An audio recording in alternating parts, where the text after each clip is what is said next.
This is the Absolute Business Mindset podcast, created and hosted by Mark Hayward. This podcast will interview entrepreneurs, business owners, and people in their careers. We will delve into their journey to success, key life milestones, and go deep into their area of expertise. Get ready to learn from other successes and failures. Today we have Angel Ribo, who is the CEO Confidant. Hello, Angel. How are you? Hi, Mark. Great to be here. Thank you. Thank you so much. And obviously, thank you everybody who's listening to us today. Well, thank you for joining me. It's going to be an absolute pleasure, I'm sure. What I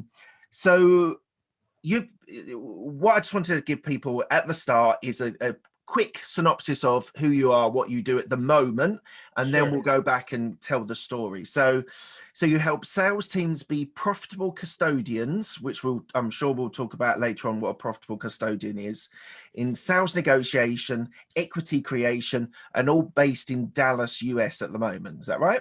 Yes, thank you. Right. We are going to go back to your university at Catalonia, your engineering computing engineering degree, but I want to just touch on one thing first. You speak 6 languages. Yes. Wow. So is that all based around your traveling and where you've lived in the different locations, or was there languages that you wanted to learn and you went and learned them? Well, that's a great question. First of all, as you know, I come from Catalonia and I was born 1 hour away from Barcelona. So we are right south of the border with France. So in my school, at my age, English was not taught. So French was the only option.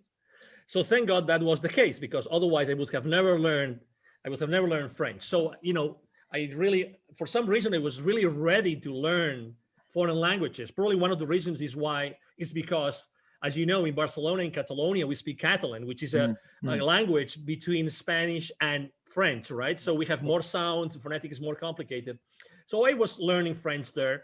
And mom and dad, they said, hey, Angel, although they don't speak a single language besides Spanish and Catalan, they said, Angel, we want you to learn English at the same time. So they enrolled me on a private school. So since I think it was 4th grade, I was learning French in school and I was learning English outside of school. And then magic happened, which was, mom and dad were they saved some money for me and my sister to go to Scarborough in the UK to learn English. And that was in 1981, 82. So that means that I was 13 years old. And that changed my life forever. If you have ever tried to learn a foreign language, you're always translating, right? You're always translating. So me going for a month to Scarborough meant that I went to Scarborough having to translate everything in my mind. And when I came back, I didn't have to translate anything. I was speaking English automatically. Automatically. I mean, I remember going back to my private school class and everybody was, wow, you've really learned a lot. And I have to tell you that trip, not only my sister went to the same school in Scarborough, but also my cousin. And I did the following thing. I was given the choice, who do you want to stay? I mean, what kind of family do you want to have? And I said, I want to be in a family in which I don't speak a word in Spanish in a month. Right. And they put me in a family. I still remember mom and dad and the 3 kids they have, 2 boys and 1 girl. I was sharing the room with a Swedish guy. Right. It was a Swedish guy. So I was, and the thing is, God helped me so much. This Swedish guy, oh my God, was he an introvert? Okay. Was he an introvert? So I spent the entire month speaking English with the family, and they would take me everywhere, and we would go to so many places. And also the one good thing I did was I asked my Swedish roommate, hey, do you have some friends here? She said, yes, absolutely. I have so many Swedish girls which came from Sweden, which are also in the same school. I could introduce you to them. Guess what? When I wasn't with my English family, I was with these Swedish girls. Right. And for a Spaniard, that was a blast. Oh my God, did that summer change my life forever? And did I not practice my English language skills? So that was, really, that was literally how I ended up learning English and French. And then, I started traveling. When I went to college, I was part of an international organization. I was the president for that organization. And then I went to France with an internship. but I also started to be exposed to Portugal. So I had to learn Portuguese, excuse me. And then I learned a little bit of German because I was for 2 years, I was, dating wonderful, beautiful German girl. So I was literally visiting her, or she was visiting me almost every week. So I was going to Germany a lot. So, when you're kind of everything in your life is taking you to a place where if you just surrender to it, you keep learning and learning and learning. And, eventually I used my Portuguese that I learned with a Portuguese student in Barcelona. I used it when I was conducting business in Brazil, and when I later on in my career, I moved from Barcelona to the UK to work for a technology company. Guess what? I was asked to call in English to the Nordic countries and to Germany. So I was making sales calls from the UK to those countries. So it's kind of, I always had to make an effort. Like I had to put myself in a discomfort zone in order to learn another language. And learning a language, right? I'm confessing here, I am a typical Englishman who struggles with languages. I was at school, did 6 years of Spanish and a couple of years of German, and really struggled. I just didn't have the natural flow of it. But how do you construct learning a language? The immersion technique, it sounds like you immersed yourself in culture, in people, and that's how you learned it. But they're all Latin languages, so they all have a sort of similarity. But how did you sort of approach learning languages? As you said, you're sort of translating everything Spanish to English, English to Spanish. Yes. But what sort of techniques did you use to get your languages and embed and understand with such fluidity? Your English is fantastic, and I know you're in the US now, so you do use it every day. But how did you approach learning the languages? Well, this is a great question. I remember when I was once paid, I think my first employer, when I left college, they paid for lessons. I think it was Portuguese. And they actually enrolled me. I don't know if I can use, commercial names, but for this, at this school, Berlitz, which they're very well known for languages and, to teaching languages, foreign languages to executives. Yeah. And they would typically, even if you don't know anything about that language, you start listening to it. You start, you don't know anything, but your brain, there's something in your brain that suddenly starts being comfortable, familiar with certain sounds. And, the more you are exposed, I remember when I first learned English, when I told you my story to Scarborough, having the TV set that we had in the room, always on. It doesn't matter, always on. I would never do that today with the amount of fear that there's in the news. But, at that point, it's always getting used to the language, even if I didn't understand what they were saying. It doesn't matter. So you actually used a word which is called immersion. There's a guru in human behavior, who is Tony Robbins. Oh, right? Yeah, I know Tony. If you ever listen to, obviously you have, or you attend one of his events, right? He talks about immersion all the time. He always makes this funny story when he started to learn polo, being on his horse and everything. Immersion. Even if you had to pay to learn a skill, but you can literally land, land in a place where that particular skill is being used. Yeah, that's the best way to do it. And again, it doesn't have to be perfect. But put yourself in a position in which you are stressed out, literally. Right. You don't feel comfortable because you don't understand anything. It doesn't matter. But your brain is starting to tune into the expressions, the phonetics.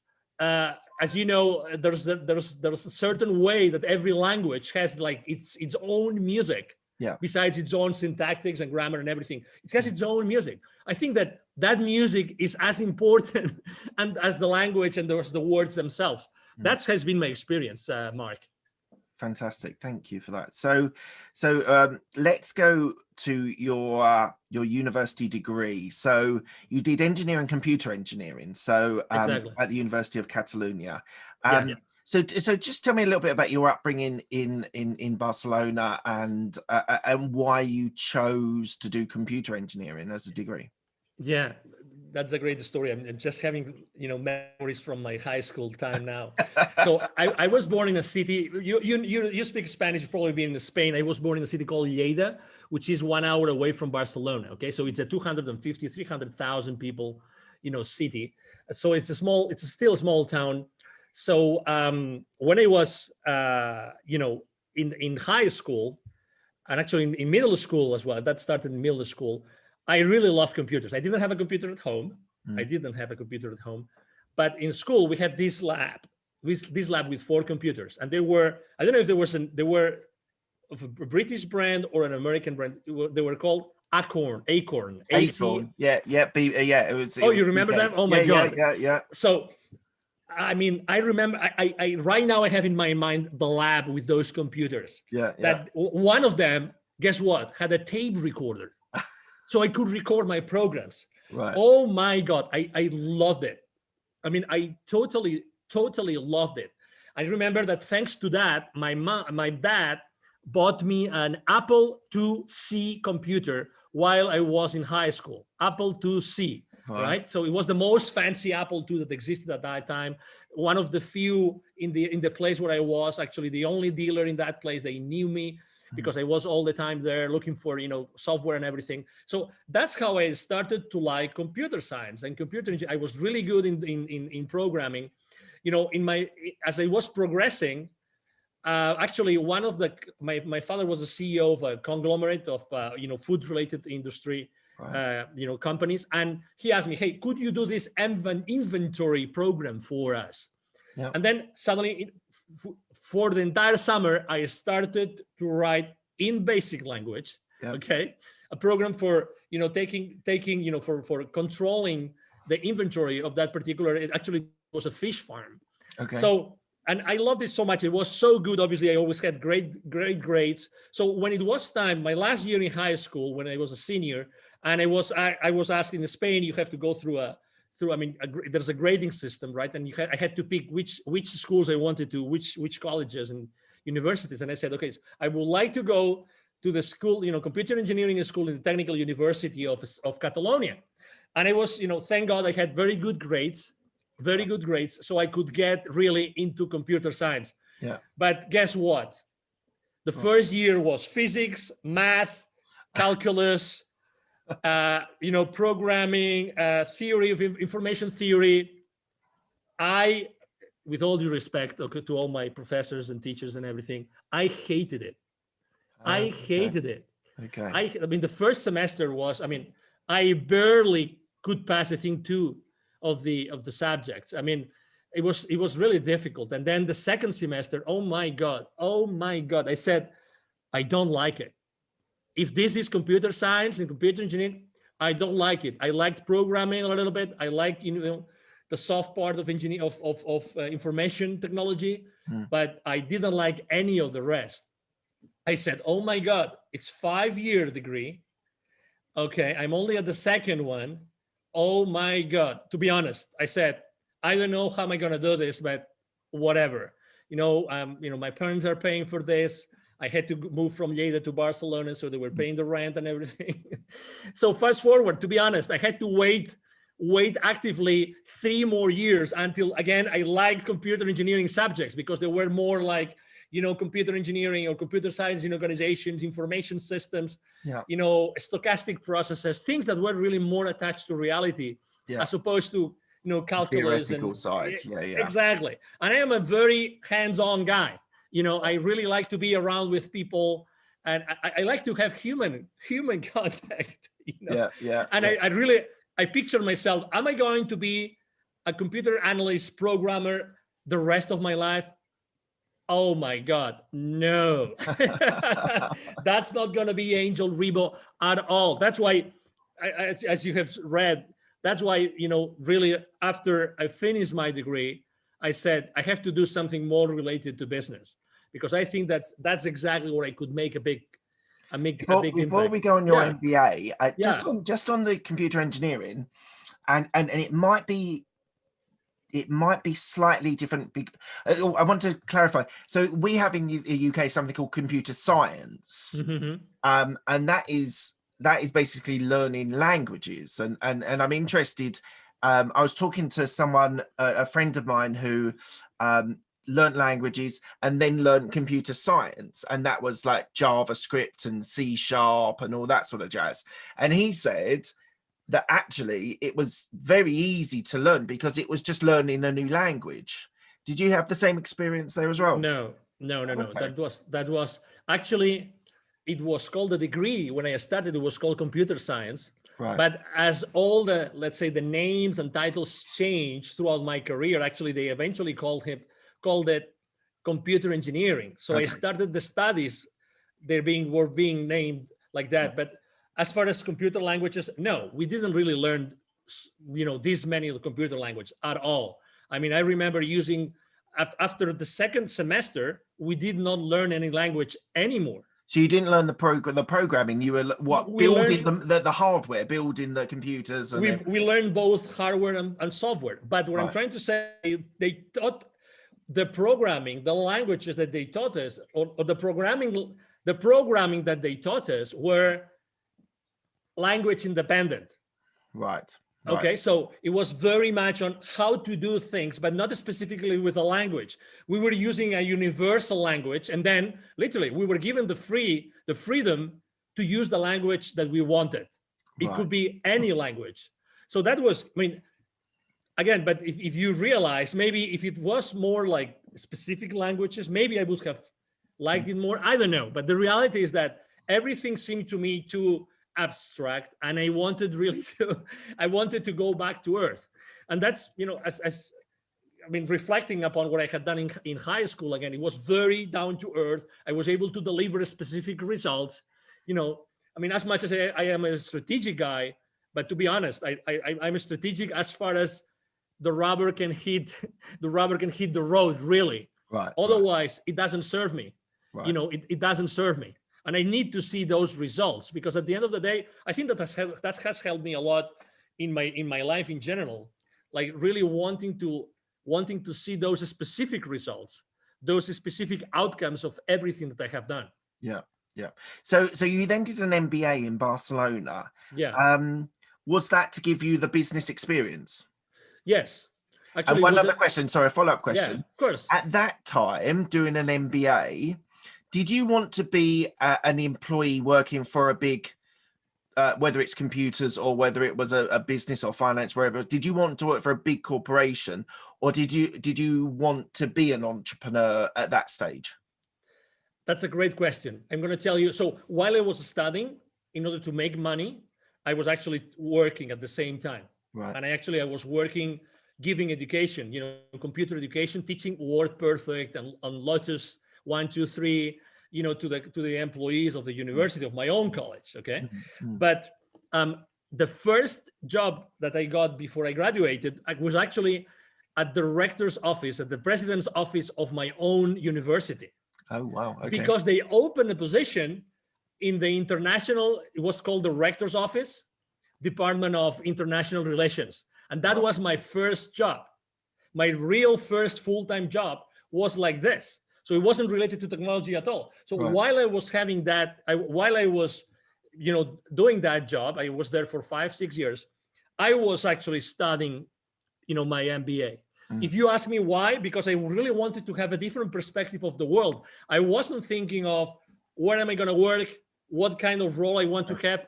I wasn't that strategic. The only thing I knew was that I needed to have additional knowledge if I wanted to go with a higher level of comfort to work for any corporation. Right. So I started working in international programs, and then I started traveling extensively. And we had these wonderful relationships and trips to the UK to talk to the Imperial College and the University of Manchester School of Architecture. And we would go to all these many, universities in Europe, and also in the US and in Latin America, which were mainly the places where we would have, relationships and programs and things going on, right? So that was actually my first full-time job. And it was thanks to a bad personal experience that actually I decided to move out of Spain. But when I was still working, and let me tell you a story because you're going to like it. When I was still working at the university, a female headhunter came one day and said, Right. Angel, we want you in the private sector. I have this opportunity for you. I cannot disclose how I found you. And actually, I still don't know today why. Okay. But, well, I know why, but I don't know how they found me. But anyway, Okay. we would like you to work in this particular company. I think you would make a great fit. And it was an audiovisual company. Okay, so they would do all sorts of audiovisual productions of any size. It would be the launch of a new car for Jaguar, or it could be like the 100th anniversary of FC Barcelona, just to give you a couple of examples. Yeah. But the reason why I mentioned this is because eventually I was fired from that company. Okay, so that was interesting. What did you do? What did I not do? What did you not do? So there was a lot of politics involved in that company. I was hired by one guy, and I made the mistake, which is I allowed myself to say to accept a position because this guy said, "Hey, we are reorganizing this part of the company, and I'm not gonna be your boss anymore. So before I hand you over to the new boss, I want to give you the opportunity to go to another side of the company. It's up to you. You decide what you want to do." Right. Okay. And I really didn't know nor my potential new boss at that division or this other boss. So I said, okay, let's go to this other boss, this other division. And that was my life sentence. Okay. That was, but anyway, but that's okay. And that was before. You learn from these experiences, don't you? My God. Oh, absolutely. Because, I was supposed to be in charge. Do you remember the 2000 effect? How going from 1999 to 2000? Yeah. Y2K or whatever it was called. Exactly. The 2K effect. Nothing happened. Exactly. Nothing happened. Nothing happened. The clock just ticked over. How many trillions of dollars, of pounds were spent for that, right? But anyway, so I lost my job, and then I had this conversation with my headhunter. Hey, I'm glad that they stayed at that company more than 6 months, so you get your full fee. I told the headhunter, but okay, could you tell me why did you really come to pick me from the university and take me to this private company? They were really a good company, and large and very, very well known. And she goes, well, because I needed someone really flexible. Okay. I needed someone. There was something that I really liked at the interview with you, Angel, which was and she said, so if you're ready for this explanation, Mark, she said your feminine side was the part that really attracted me. And I said, what? And what did you go? What? Obviously, I've lived in so many. I'm so open to all obviously so many sexual orientations. I have friends all over the place with all orientations. So I said, what do you mean, right? Because I wanted to know. And she said, I want you to know something. And actually, it was the first time ever someone told me about this. So we all have this feminine side and this masculine side. We all have this. Like it or not, it's a reality. Yeah. And for what you stand in the world, you have this flexibility that's very difficult to find, in full-fledged masculine roles for men. And, I found this in you, and I knew that you were going to do a good job, regardless of what happened at the end. So anyway, that was my last job in Spain. And then it was when, the universe had a wonderful position for me in the UK. And that's how I. And so what did you do in the UK? Yes, I worked for my first ever American company. Right. It was a high tech company in this technology park in Fleet. Yeah. I think is it Hampshire? Fleet. Hampshire. Yeah. I think it's Hampshire, exactly. So, and basically, I was part of the inside sales team. I started as an inside sales guy, and then inside sales team leader. And I was like basically first making phone calls, a lot of phone calls, trying to get appointments for my field reps. Right. And my field reps were in different countries, and I handed over those leads to them. And then I became a team leader. And that's what I was doing. It was my first sales role ever. And I loved it. I loved you it. enjoyed it? It's a people business, isn't it? It's a people business, yes. And we had all those call blitzes, that we had to make X number of calls, and if you reach that goal, then you had a bonus, and then you would talk to the field reps, and they were super excited that you got them this amazing sales appointment with the CEO of that corporation. That was so exciting. I really loved it. I really liked it. And then I see you moved to Mexico. Is that right? To do sales there as well? Exactly. I moved to Mexico. The company I was working with in the UK, American company. I went to a sales boot camp in Boston. They were based in Boston. And I decided to take a vacation after that boot camp in Boston. And I said, I'm going to take a vacation. I've never been in Mexico as a tourist. And then I'm going to go to Cuba. And it was while I was in Cuba, and that's the reason why I moved then to Mexico. I had my first spiritual experience ever. I mean, I was very down to earth, and I didn't know what a spiritual experience meant. So I remember reading that book while I was in Cuba. And I was reading this book. Is called The Celestine Prophecy. I don't know if you've ever heard of this book. No. The Celestine Prophecy. I recommend it to you. Okay. It's written by a guy called James Redfield. The Celestine Prophecy. It's basically a book that talks about the energy and how everything is energy and everything around us is energy. I love the concept. When I was, when you're reading something and you're feeling that you already know that, and you're feeling excited about this. So it's the story about a series of scrolls that are being found in the Amazon side of Peru. Okay. Right. So it's an amazing book. It's a fiction book, but the teaching just was amazing. So I remember turning the last page of the book, and as soon as I did that, I had this rush of energy going through me. I mean, I cannot explain it. Goosebumps, chills, you name it. Yeah.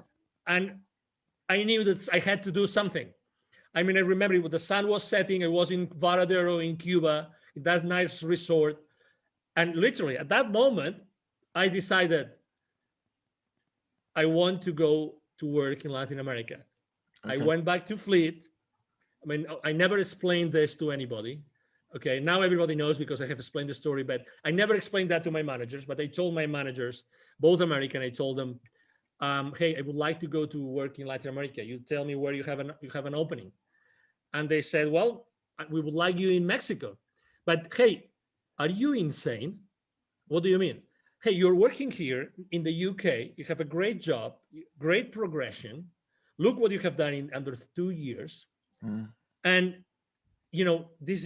you're making good money. Why do you want to go to a third world country? Why would you think of doing that? And I said, why not? Why not? What's wrong? And in this case, was Mexico. And, Mexicans love Spaniards. Spaniards love Mexicans.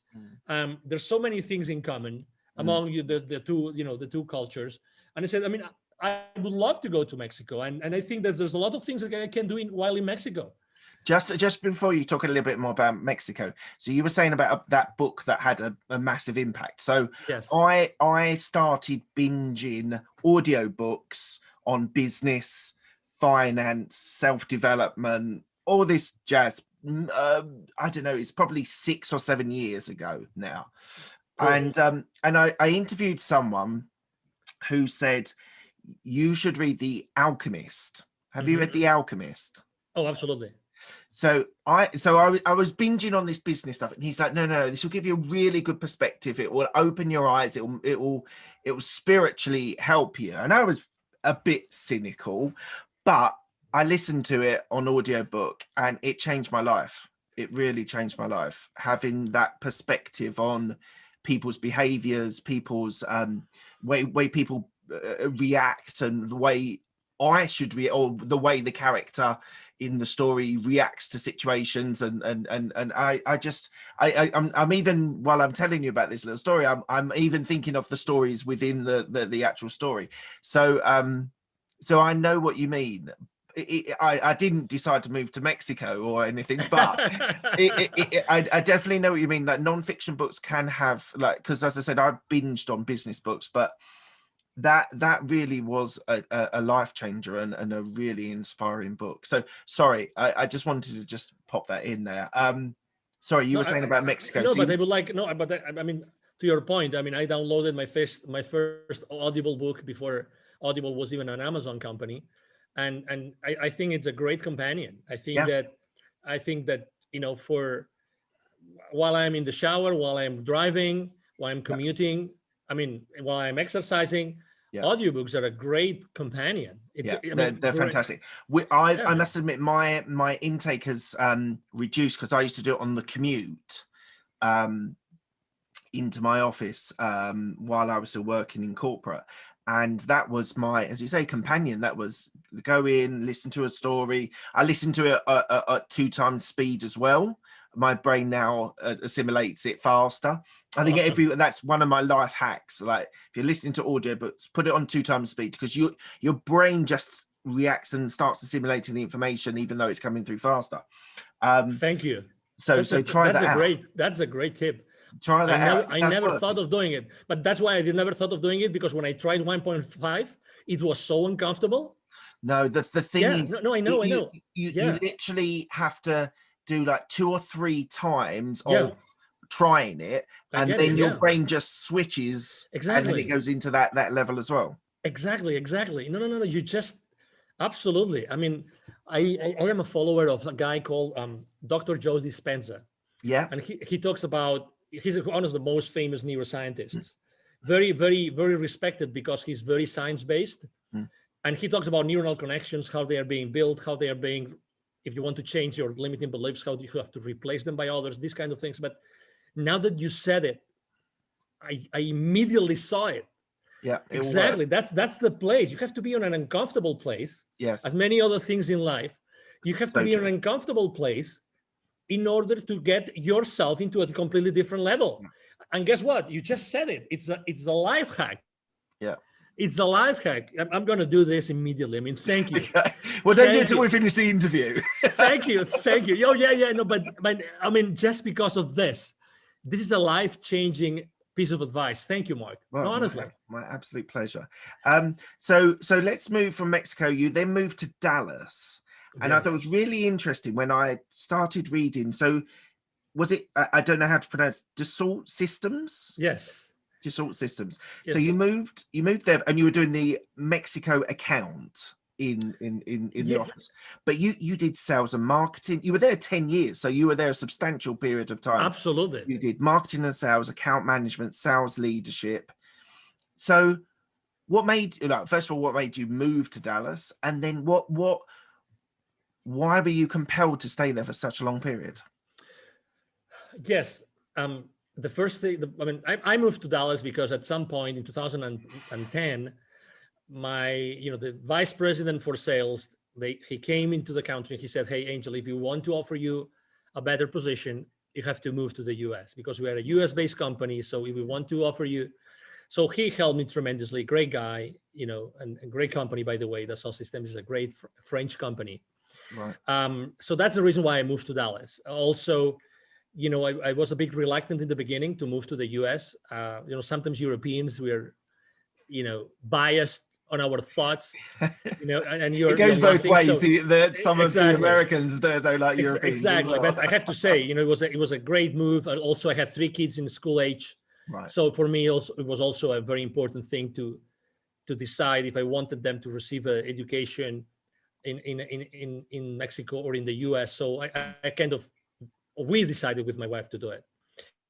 So why I stayed so many years? So I stayed so many years because of these 10 years, actually, of these 10 years, the first 8, I was working for a division called SolidWorks, very well known in the software industry, engineering, product design industry. And I really had a lot of freedom.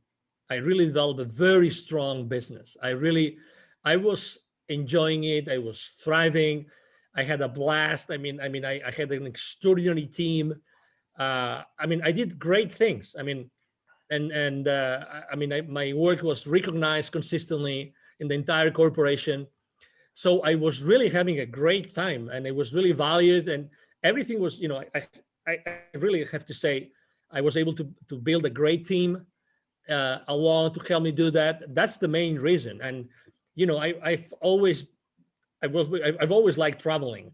So for me, being able to develop business, to close sales, to negotiate deals with people in so many countries in Latin America, that was such a blessing. Such a blessing. I was traveling all over the place, and I loved it. Some people are maybe reluctant to travel, and when they offer a position, they say it's 50% travel or 75% travel. Yeah. For me, 100% travel was amazing, right? Because that's who I am. Don't ask me why. It's just who I am. Probably because of the languages, right? Because I feel like a citizen of the world, that I can go anywhere, and I like learning. I like being exposed to new things, and that's who I was. So that's why I stayed in the company for so long. And was there a specific career development that was opened up to you? And like, not necessarily your first day, but in the first year, they said, "Look, Angel, we think you can keep progressing." Like, was it opened up to you, or did you have to fight for the progression? Like, what was? I had to fight for the progression. I suppose you were in sales, so yes, I had to fight for the progression. Again, it is what it is, and again, you always put wherever you are in your life, you have a scale, right? In your mind, right? And you put one things in one side and one things in the other. It's a matter of balance. So you find the right balance, So I was really, as I mentioned before, freedom. I had a lot of freedom to do a lot of things. I developed a certification process for my sales force, a certification process for my entire channel, distribution channel. I designed training programs. I had so much freedom, and I could do so many things. And we had no boundaries. We could do anything. And we deployed strategies in Latin America that nobody had deployed worldwide, literally. So I had so much trust from my managers and the leaders of the company. Oh my God. And again, I value my freedom a lot. A lot. And did you have a coach or a mentor there? You said about the person who brought you in. What was that available to you? Not really. That's a great question. I think that I always learn through exposing myself, through being in uncomfortable places, and being the one doing stuff. Probably my passion and my enthusiasm helped me a lot, so that when I was proposing something, people would, go with me all the way. I was one of these guys that I would really, walk my talk. So people would come along with me, but there wasn't this written career path. I wish, because that gives you a lot of certainty. That's why, I was, people talk about the term like a corporate survivor. Yeah. In the sense that even though there was not such a career path specifically laid out for you, still I was able to thrive, and I was able to get different positions. I started as a sales rep or a sales manager, and then I started to incorporating territories. That's something that happens at corporate, right? You keep on bringing additional territories, additional revenue, right? And eventually, when I moved to the US, I incorporated, strategic accounts and accounts that were present at both sides of the board, and these kind of things. Right. Okay. Well, let's fast forward a little bit. I do want to talk about this, but we're gonna have to move on. You're a TV host on a station in Dallas. Unfortunately, we're going to have to keep going because I want to get everything in. Go ahead. So what I suddenly started seeing at a certain point of your career, you created CEO Confidant, which we'll talk about in a minute, but you started doing philanthropic, it's charity work that you started to do. So you became the president and co-founder of Wisdom for Kids, and you also, this is not so charity, but you became the CEO of Divine Human Ventures, which is helping the gap globally for companies to reach different parts of the world. So what made you take that shift, which is beyond the sort of corporate or entrepreneurial world, into those areas as well? Well, when I have to say, I started to prepare myself before I left corporate world in 2016. I started to prepare myself, and I started going to different conferences of people that knew about things that I thought could be valuable for me. Right. They were basically, these famous online marketeers, these people that have done, online launches, Yeah. that they know everything about coaching programs, sales funnels. So I attended so many conferences during 2014, 15, and eventually 16. So, so I prepared myself for doing that. I'm telling you about this because in 2015, 1 year before I left corporate America, I had a spiritual experience. Okay, it was the month of March. I was in Mexico City. It was a Saturday morning, and I was exhausted. I used to like to say when I was in the UK, I was knackered. Okay, Yeah. exactly. That's a great expression. So because I remember that morning very well because it changed my life forever. So it was at that hotel. Typically, I would fly back to Dallas to be with my family on a Friday night, but I missed my plane. So I had to reschedule for Saturday, and I couldn't reschedule for the first flight in the morning. So I had to reschedule for the 5 p.m. flight on Saturday. So that means basically that I would spend 1 day less with my family. So I was really remorseful. I woke up, I was at that hotel. I remember exactly where I was, in which room I was, and as soon as I went into the shower and the water that Saturday morning, I had, and now I recognized it, right? Or I then recognized it. I had a full-fledged like spiritual experience. So remember that what I told you that I had in Cuba before? So that happened, but with a lot of images, a lot of flashes, and a lot of things that made me cry like a baby. So imagine myself, from the outside, you would only see an adult, a young man crying in the shower under the water. But I was having all those flashes of basically all those kids in need that I had met so many times while I was conducting business in Latin America. So picture this, right? My clients were, and that's why I call myself the CEO Confidant. My clients, while I was in Europe first and then in Latin America, my clients were always large manufacturing companies. And I was always, because of the way we were conducting business, I was always talking to the C-levels of those companies. So I was always going to close business to these top, level The executives of those manufacturing plants. But guess what? In Latin America, manufacturing plants are where? Outskirts of large cities or even rural areas. And guess what? Where is the poverty? Where is the poverty in those areas? Yeah. Exactly in those very same areas. So every time I would go to those manufacturing plants to talk to those high executives, before getting into those places, I would see so many examples of kids coming to me and saying, "Hey, sir, senor, would you buy some gum for me, some candies? Would you allow us to keep your car safe while you are inside of the plant? Or could we wash the car? Could we clean your windshield for you?" So all those images of so many examples of kids in need, this came to me so strongly while I was in the shower. And it was very clear to me after literally crying under the shower for 15 minutes. It was very clear to me that I had to do something, that experience, that incredible amount of energy going through me meant that I had to do something about it. Okay. So I remember that I was so sensitive that day. The gentleman, Mr. Martin, Mr. Martin, he was the guy that was like my driver in Mexico every time I would go to Mexico. So I remember having breakfast. He called me, "Hey, are you ready for the appointment we're gonna have this morning?" I said, "No, you're gonna have breakfast with me today."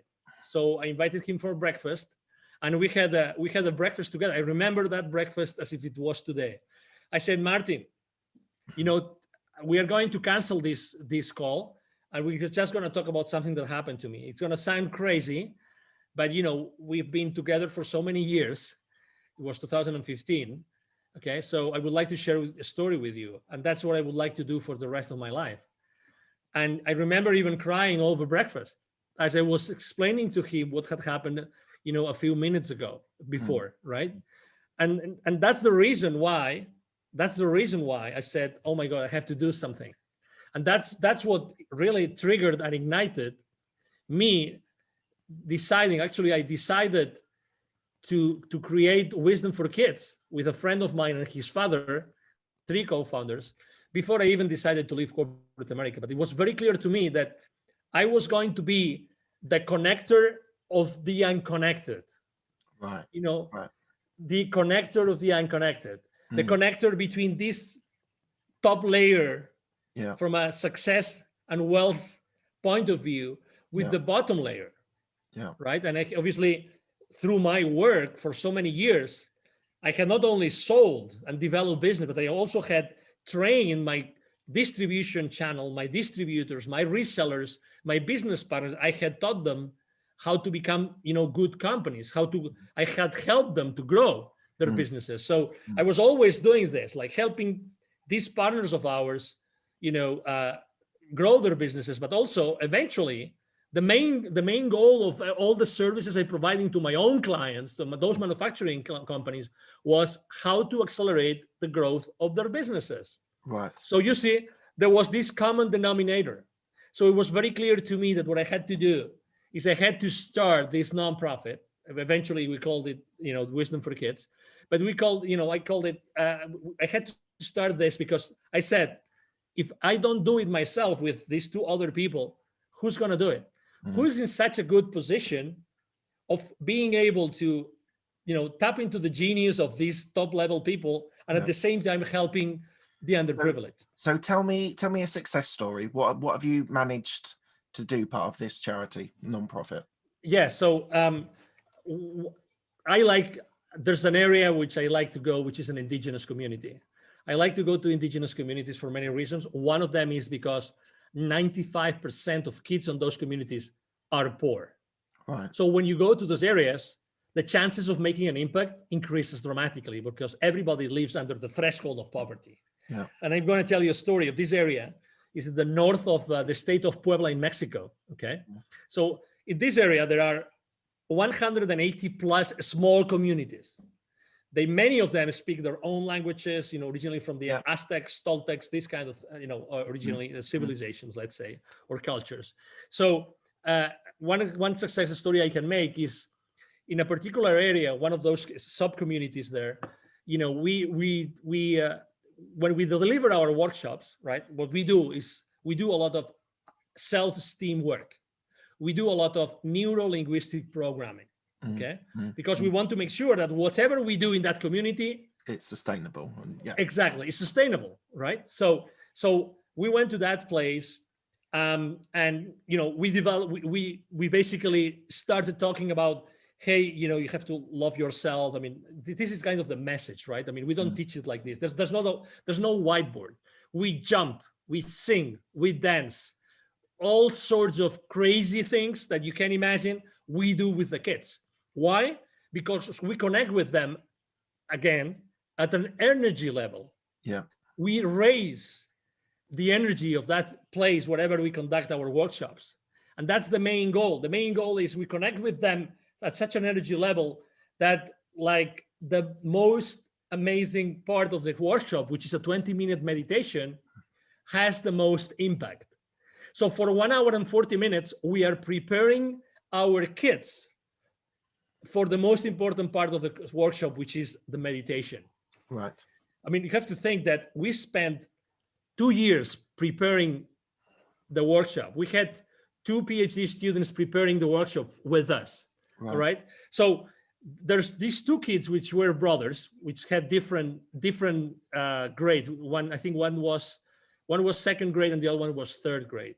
And the story, the success story is because, we always say that we help underprivileged kids in Latin America become entrepreneurs using their local resources.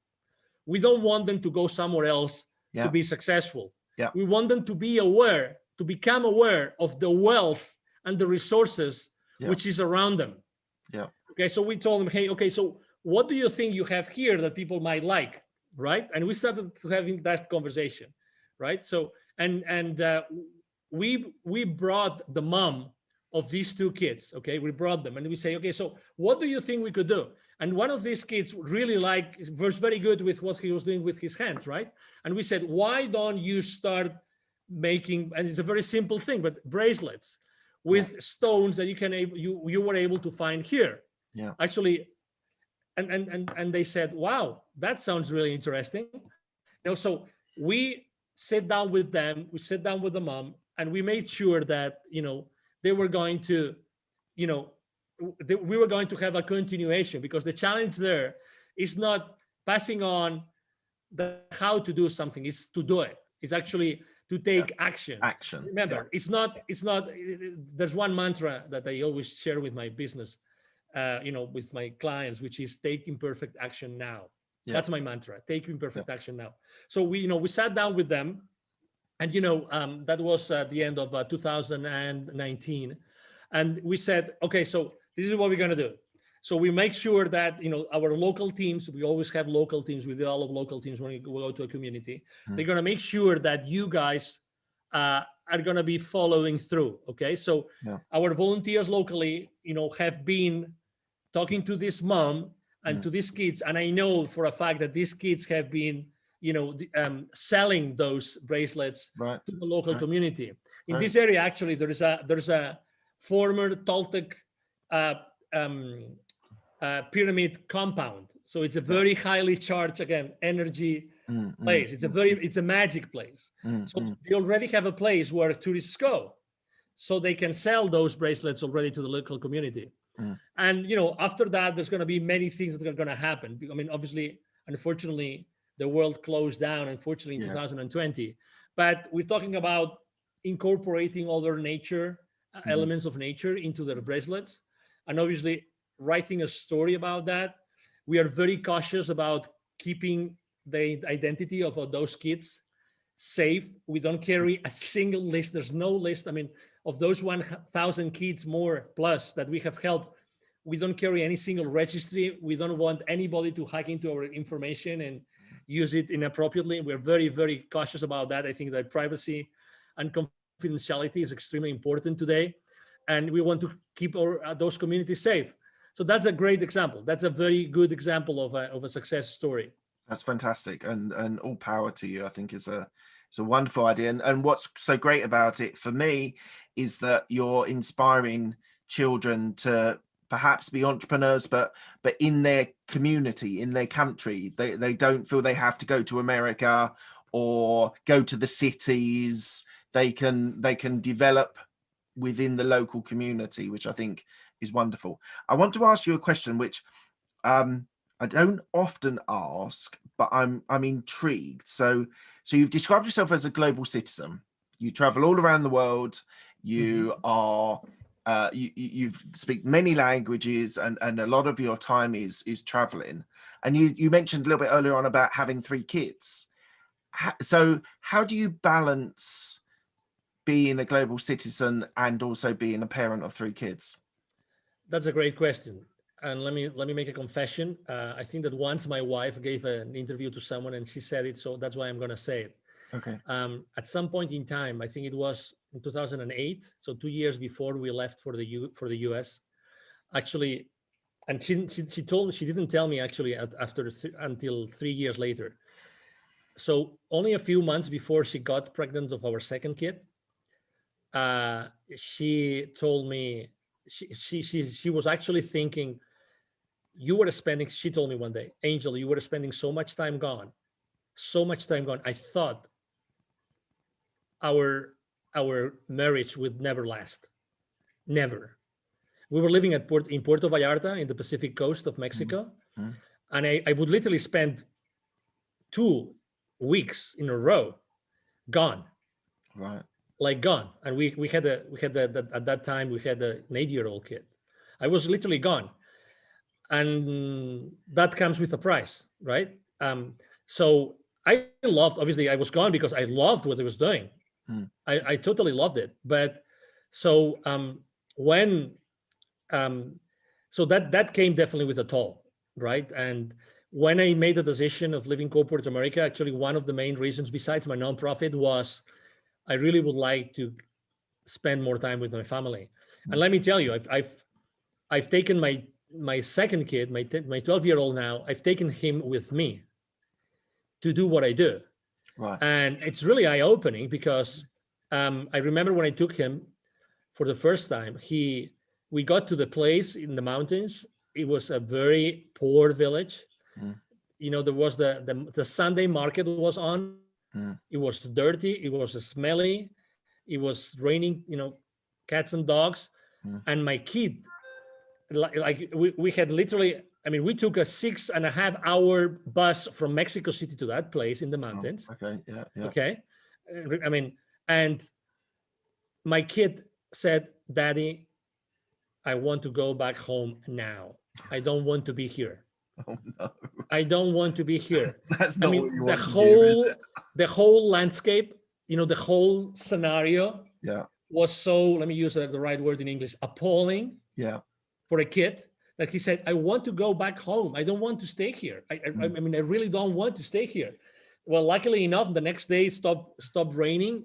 It was, you know, as you know, in the mountains, then it was warmer and it was very nice sun. And then obviously he was involved in delivering the workshops. Yeah. He was one of the highlight of the kids because they got to see a kid from a completely different life Yeah. Yeah. with them.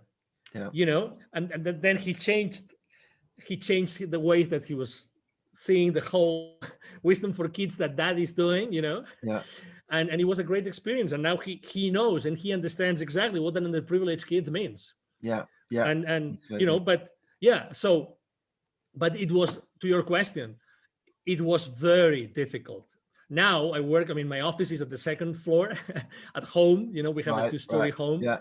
And it's different. And I spend a lot of time with my kid, and actually now he's in school, but most of the time he listens into my podcast interviews. Right. And not only that, sometimes I ask him to write posts. He's brilliant. He's much smarter than me. I mean, needless to say, his genes are much better, much better. And he's brilliant in English. He's brilliant. He got this prize from his school for his English, you know, skills. He writes really good. So he has his, you know, he made his own computer and he has it like next to me here in the office. Thank God we have a large office. But I love to have him involved. And every month I have my daddy son night, my daddy daughter night, obviously my daddy mommy night, right? Yeah. Date night, we call it. But it's important because otherwise, I mean, you know, I mean, just to mention something, the last 12 months, how difficult have they been for the families? Do you know what? So I left corporate in October 2020.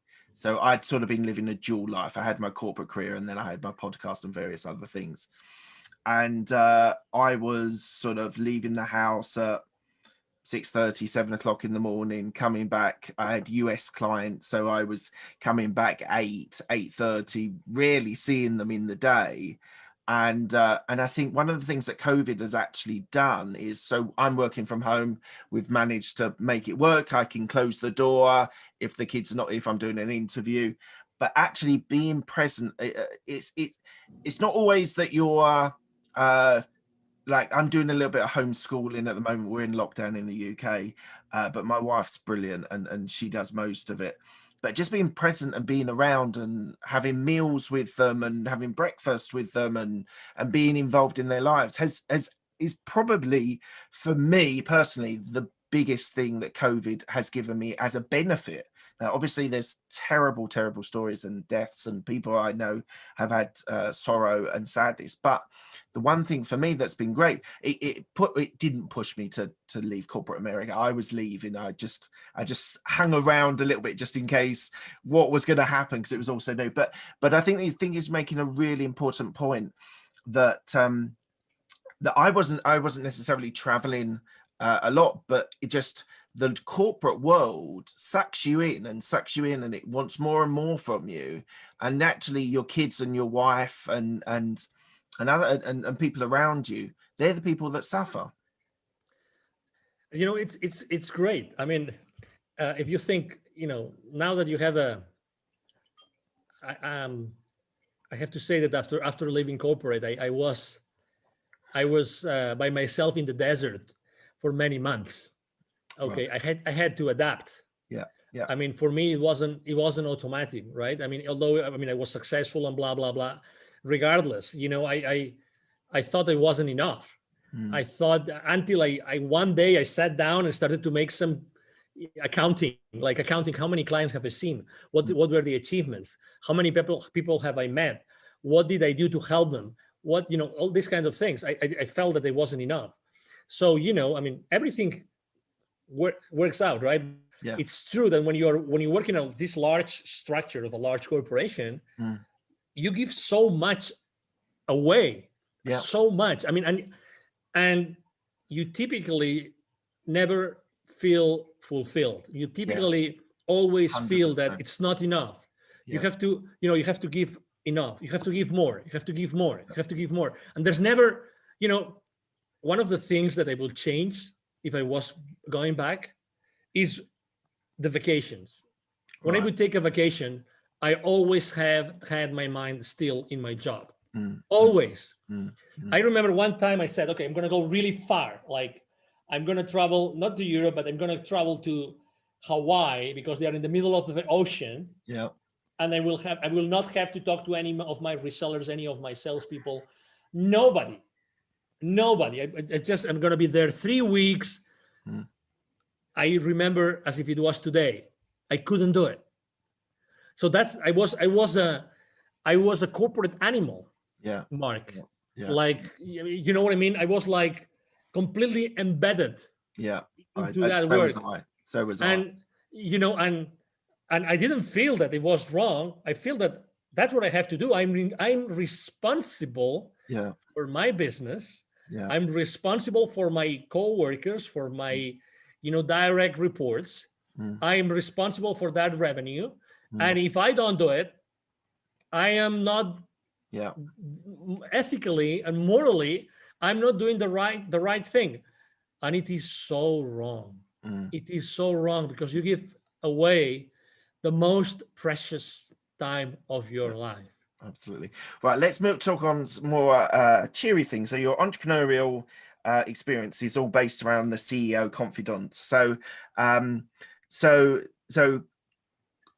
it's about sales accountability. One of the things that I want you to talk about is a profitable custodian. Yeah. Now, this was a phrase which I've never seen. Now, I've interviewed probably 80 odd people, maybe. Yeah, about 80. And I've spoken to salespeople, people that started in sales. And so what is a profitable custodian? Yeah, so this is that term that we developed together with one of my business partners. Okay, so his name is Neville Joffe. He's an executive educator. So one of the things that we tend to think as entrepreneurs is that we have to do it all ourselves, and that's so bad. So bad. I think that we have never been taught to really collaborate and establish strong business partnerships. So that is exactly what I did with this gentleman. So one day we were having a conversation and we were talking about this term and of the employees being the custodians of the company's profits. And I said, hey, we have something here. What if we start, if the main goal, the ultimate purpose of any company is to produce sustainable profits and cash flow for their shareholders, for the equity holders of those corporations, if that's the main goal, and what we are doing here is to remind everybody of the financial implications of the business decisions, then every single employee is the custodian of their company's profits. Right. And you were in corporate, I was in corporate. Seriously, how many real conversations, in-depth conversations did you have with any of your clients or business partners while in corporate about financial statements, about balance sheet, about P&L, many, but how comfortable did you feel? That's a different question. Yeah. How comfortable did you feel? Even if I went through a MBA, I really didn't feel. So when I was talking to Neville Joffe, we realized that, and he told me, because he had surveyed so many people, that we are never trained at corporate to be aware of the financial implications of every single decision that we make. Yeah. It can be a discount, it can be a new product, anything that we do at corporate, So then we came up with this concept, which is profitability custodians. I ran to GoDaddy. I protected literally, I did that day. When you have one of these amazing ideas. Yeah. I went to GoDaddy. I booked the domain profitability custodians, and then we started using it. And it's because it's the reality. We are really not aware, even at the personal level. I mean, how many families have a balance sheet of their own home, of their family? How many have a P&L? Do you know the financial implications of a decision? Well, roughly. The answer is roughly, right? Yeah. Do you know something that was a game changer for me? You were talking about books earlier on. Yeah. Remy Sethi, who wrote a book called Make You Rich or something, and it was a game changer again for me, because it started talking about, on a personal finance point of view, having different accounts for different things. So we had a Christmas account that we were putting money in every month, and that when Christmas came around, when you buy stupid amounts of presents for your kids and things like that, we had a fund for it, and we didn't even spend all the money that was available. So now that's rolled on to birthday funds when we want to buy the kids birthdays, and I've managed to be able to separate. So I now put every month a little bit away for tax, a little bit into this fund. My business account, I always keep a slash fund available, especially on my properties or real estate, if there's a boiler going or whatever, something like that. So that was really a game changer for me, to actually, instead of just having one account and so many things dipping in and dipping out, and you can never control what's coming in and what's going out, you just never have a concept of it. So it sounds to me that you're sort of giving that sort of responsibility to the people you're training as well. Exactly. So what we do is we actually start from the personal financial statements of every single employee. Okay, we're talking about, I mean, this is designed for both entrepreneurs and for corporate business operators, let's say. So we started from the financial statements, of personal financial statements of everybody who is being trained, because it's from there, it's from that position where everybody acknowledges what we're talking about, that we then go to corporate finances. And again, it's the same thing. Wherever you are in the corporate arena, wherever you are in the corporate world, whatever the place in that matrix of your company is that you are, every single decision that you make has a financial implication. Yeah. So basically that means that every time you make a decision, you're actually signing a check. But the CFO doesn't know, but you're actually signing a check. Yeah. So every single employee are signing checks. That's why they are the profitability custodians. And exactly, it's a very unique term. But every single employee is the profitability custodian of the company's profits, because that's the nature of the company. And that's a blind spot. That's a big blind spot. We run, as you know, we are very active on LinkedIn. We run a survey on my profile. I run a survey asking, what do you think is the main blind spot of salespeople in the corporate world? And we expected that profitability would be one of the top places. It wasn't the top. It was not the top. So that's why, again, even though every single company exists, in order to produce sustainable to increase sustainably, shareholder value and cash flow, that's the main goal of a corporation, then very little is done at an employee level. Obviously, the CFO knows what he's doing, but how much is being done in order to align? 100%, especially in corporate, because people that I worked with. So I want to talk about innovation, but just on that. Go ahead. Well, I'll lead into innovation, but people that I worked with, they had no responsibility for their products that they were working on. They turned up and they did tasks, and that was they then left. And they had, as you say, they had no responsibility of trying to make it more efficient or to raise revenue or go out. And the reason why I was successful in it was because I was interested in business development and actually finding new clients, finding new markets. So I know sales is slightly different to what my experience of corporate America is, but how does innovation sit with the people that you work with in the sales environment? So innovation for you in the sales arena is different to I was in KPMG and PwC in their software, so I helped sell and implement software. But how does innovation sit for the sales market in corporate America, or even in entrepreneurs that you help? So are you talking about the importance of innovation within because my I think people, base? Or well, I think people just aren't aware of the importance of and I mean innovation as in making a difference, making a change, in trying to make something better, whether it's with a client or within an internal system or whatever. Yeah, I mean, I think that, in theory, everybody embraces innovation, right? Because innovation means you are able to create something new. We are all by nature creative. We love to create, but then there's this gap between, okay, I create all those things. You mentioned several products. You create those products, but okay, in order to deliver those, there's going to be something involved. In order to market those, there's going to be something involved. In order to sell them. So this is the gap which is being forgotten.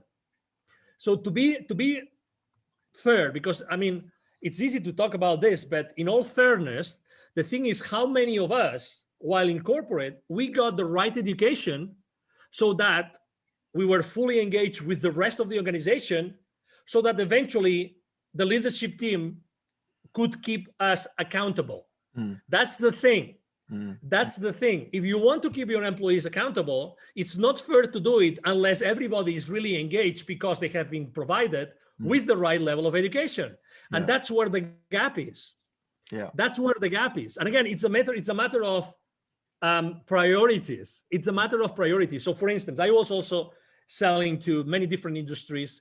We were selling what is called product lifecycle management software. Okay. Right. So that means that our clients would be like corporations, that they would have some products that they would send to the market, and obviously they wanted to launch those products to the market faster than the competition, blah blah blah. Obviously innovation was always there because our tools were helping them to be really innovative and to launch to market, the time to market, right? Time to market. Right? So innovation was always there. But again, it's not only that you have a great idea and you're able to make sure it's going to fulfill your client's needs. It's not only that, because something that also, again, another gap. When you are selling something, how many times do you really care about the profitability of your client when they buy from you? Because at the very second that you close a deal with them, you become a liability. You become a liability in your client's financial statements. Yes. And it's a great revenue for you. Yeah. But until the returns, until the client sees the returns, you are a liability. You tell me, as a salesperson, how many times you have the tough love conversation, the tough conversation with your client, in which you say, okay, but I'm only going to sell to you unless we really have a tough conversation about how that is going to help you increase your profitability. Nobody does it. Nobody does it. Because why? Because it's a tough conversation. It's like, when you're dating this girl that you really wanted to date, like you were like dying to date with that girl, and then you immediately, for some reason, something changes and she says yes, and it's your first opportunity. Are you going to go raw the first day? Are you going to tell her everything? Not the first day, not even the first month, not even the first year, because she's the lady of your dreams, right? Mm-hmm. So it's the same thing. We are coin operated, we are salespeople. So when we have this possibility to sell a multi-million-dollar to someone, we never have these tough conversations.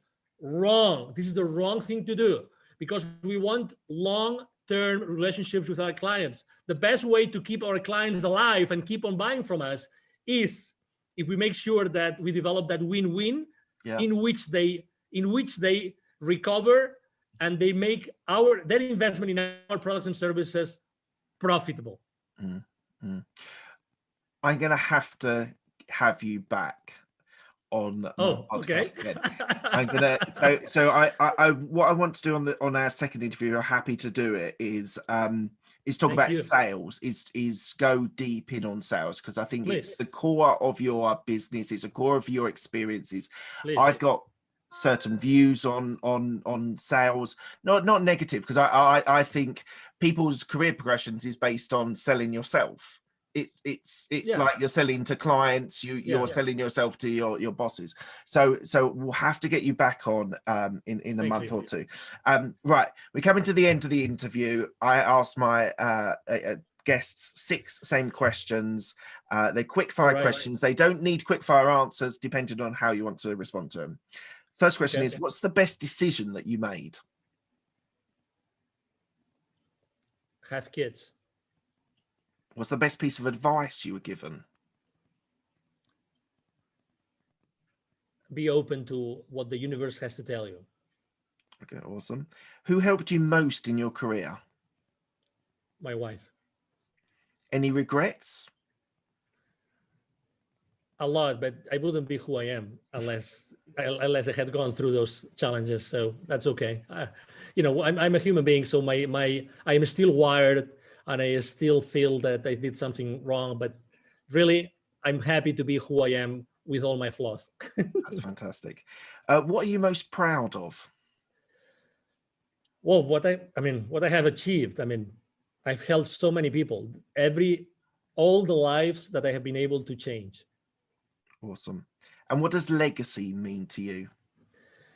Well, legacy means all those things that the people that have been able to impact, to your previous question, all those memories, all those examples that I was able to give to all these people, the people that I was able to lead throughout my life. And that includes obviously my wife and my kids. Fantastic. Thank you very much. Where can people find you? Thank you. Yeah, very easy. Go to LinkedIn, Angel Ribo, the CEO Confidant, or send me an email. Ribo is spelled like R-I-B as in boy O. So my email address is angel, as in heaven, angel@angelribo.com. And I have to tell you, or myself or someone in my team will be, kind enough to respond to your message. So don't hesitate to write to me. That's fantastic. Thank you very much, Angel. It's been an absolute pleasure. Thank you. The pleasure has been mine. And obviously, thank you very much to the audience who has been listening to us.